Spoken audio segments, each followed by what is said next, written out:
Hi, my name is Nanette, Certified Master Herbalist and founder of aimtohealth.com. In a previous video, I showed you how you can make your very own disinfecting wipes. And it's so very easy, and they're similar to the quality and strength that you would buy in a store.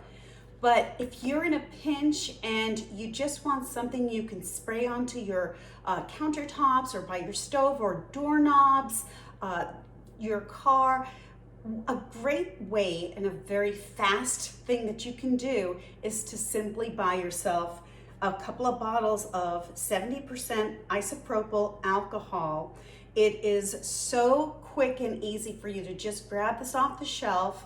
And what I like to do is I'll grab an extra spray lid that I have from a different bottle, and I'll go ahead and add it to the bottle itself, and then just use it to spray whatever I want.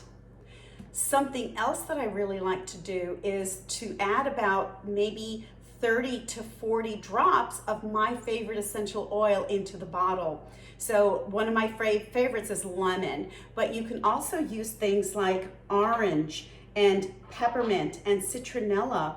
And I have a really close friend who loves peppermint, and every time she sanitizes and disinfects, there's that light fragrance of the peppermint that comes through, and it smells so good. So this is a very quick and easy way for you to have at your fingertips a disinfecting spray that's actually approved by CDC as far as the strength of the alcohol that's needed to kill bacteria and viruses on surfaces.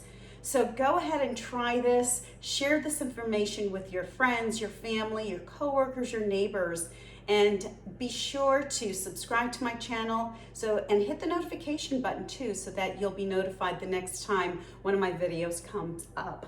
So until then, stay safe and be well.